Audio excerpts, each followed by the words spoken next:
মা বাড়িতে না থাকলে বাড়ির সমস্ত কাজ একা হাতে সামলানো ভীষণই কঠিন। সো হ্যালো সবাইকে, ওয়েলকাম টু মাই চ্যানেল। আমি রিয়া। আর আজকের সকালে শুরুটা আমার ঠিক কিছুটা এরকম ভাবেই হয়েছিল। সকাল সকাল ঘুম থেকে উঠে পড়েছি আর বাইরে গিয়ে দেখলাম এত সুন্দর একটা ওয়েদার, যে এত সুন্দর হাওয়া দিচ্ছিল, আমার ভীষণ ভালো লাগছিল। তারপর শুরু করে দিলাম ঘরের কাজ করা। প্রথমে ঘরটাকে ভালো করে ঝাড় দিয়ে তারপরে ঘরটাকে সুন্দর করে মুছে নিচ্ছিলাম। উফ, এই ভিডিওটা আমার মা দেখলে ভীষণ খুশি হবে। যাই হোক, তারপরে তো আমার একটু খিদে পেয়ে গেছিলো, তাই একটু ছাতুর শরবত খেয়ে নিয়েছিলাম।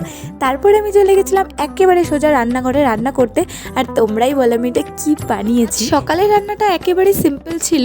তো তারপরে আমি চলে গেছিলাম স্নান করতে। স্নান করে একটু স্কিন কেয়ার করে চলে গেছিলাম ফুল তুলতে, কারণ আমাকে পুজো দিতে হবে। কিন্তু ফুলের মধ্যে না অনেকগুলো ছোট ছোট পিঁপড়ে ছিল। তবে আজকের ওয়েদারটা সত্যি আমার ভীষণ ভালো লাগছিল, মনে হচ্ছিল আরও কিছুক্ষণ বসে ফুল তুলি, কিন্তু আমার কাছে একটুও সময় ছিল না। তাই তাড়াতাড়ি করে পুজো দিয়ে খেতে বসে পড়েছিলাম। ব্যাস, তারপরে খেয়ে উঠে দেখি এনারা সবাই পড়তে চলে এসছে। আচ্ছা, আজকের ভিডিওটা এই পর্যন্তই রাখলাম। ভিডিওটা কেমন লাগলো অবশ্যই তোমরা জানিও। আজ এলাম, টাটা।